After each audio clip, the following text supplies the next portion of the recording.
नमस्कार साथियों, SP classes Hindi में आपका हार्दिक स्वागत एवं अभिनंदन है।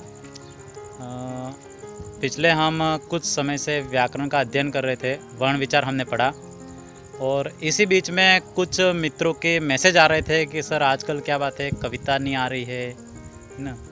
तो उनके लिए आज खास पेशकश एक प्यारी सी कविता आपके लिए लेकर आया हूँ, जिसको आप सुने और अपनी प्रतिक्रिया दें। कविता मैंने लिखी है यह कि पहले वाला जो समय था और वर्तमान जो समय है, मतलब कि भूतकाल है या फिर अपन पहले कहे सतयुग, त्रेता युग, द्वापर युग, कलयुग, इस बीच में इंसान के मानसिक स्तर पर और इंसान के व्यवहार में काफ़ी सारा परिवर्तन हमें नज़र आता है। पहले लोग किस प्रकार से जुड़े रहते थे, किस प्रकार से परिवार में साथ में रहते थे और व्यवहार कुशल थे, और अब वर्तमान वाला जो व्यक्ति हमारे सामने है तो उसमें बहुत सारे परिवर्तन हमें नज़र आते हैं। तो उसी को मद्देनज़र रखते हुए मैंने यह कविता लिखी है, जिसको आप सुनिएगा ध्यान से। कविता पर गौर फरमाइएगा। लोग जो जुड़ते थे आपस में आदर्श और प्रेम के सहारे, लोग जो जुड़ते थे आपस में आदर्श और प्रेम के सहारे, बिखरने लगे हैं वो अब जाति और धर्म के बहाने, बिखरने लगे हैं वो अब जाति और धर्म के बहाने। न ही वो प्रजा रही न ही वो राम, न ही वो प्रजा रही न ही वो राम, इस काल की पीड़ा ने सबको दिया विराम। विराम का अर्थ मौत नहीं, जो चल पड़े उसका अंत नहीं। विराम का अर्थ मौत नहीं, जो चल पड़े उसका अंत नहीं। जो खो दिया उसका गम नहीं, पर जो खोऊंगा वह कम नहीं। विराम का अर्थ मौत नहीं, जो चल पड़े उसका अंत नहीं। जो खो दिया उसका गम नहीं, पर जो खोएंगे वह कम नहीं। उदित होता है सूरज रोज एक नई किरण के साथ, उदित होता है सूरज रोज एक नई किरण के साथ।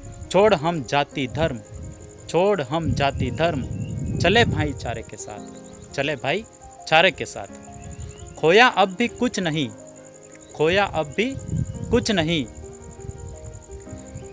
पाएंगे बहुत कुछ। खोया अब भी कुछ नहीं, पाएंगे बहुत कुछ। चल पड़े जो साथ साथ, चल पड़े जो साथ साथ। प्रतीत होगा वैसे ही, प्रतीत होगा वैसे ही जैसे भाव के बाद सद्भाव आया। प्रतीत होगा वैसे ही जैसे भाव के बाद सद्भाव आया। मानो कलयुग के बाद पुनः त्रेता युग आया, मानो कलयुग के बाद पुनः त्रेता युग आया। तो दोस्तों, आजकल के जीवन में आपने देखा होगा कि लोग एक दूसरे से कितना दूर हो गए हैं। पहले जो भाईचारा का नाता था या फिर एक दूसरे के प्रति जो लगाव प्रेम था, वो आजकल हमें देखने को बहुत कम मिलता है, क्योंकि लोग अपने कामों में और अपने ही किसी न किसी प्रकार से लोग व्यस्त रहने लगे हैं और एक दूसरे को समय नहीं दे पाते हैं, जिसके कारण से इतना अंतर आ रहा है। तो जो हमारे लिए अच्छा नहीं है, भविष्य के लिए अच्छा नहीं है। तो हर व्यक्ति को समाज में, परिवार में, हर जगह जहाँ भी उसको स्थान प्राप्त है, लोग उनके व्यवहार कुशल है, वहाँ पे उसको समय देना चाहिए। और रिश्तेदार हैं या फिर अपने परिवार में, सबके साथ में उसको टाइम स्पेंड करना चाहिए। तो सबके साथ में अच्छा व्यवहार रखना चाहिए। तो इस कविता का उद्देश्य यही है कि व्यक्ति को हमेशा अपनों के लिए समय निकालना ज़रूरी होता है, ताकि वह उसकी जो चिंताएं हैं उससे वो मुक्त भी हो सकता है इससे।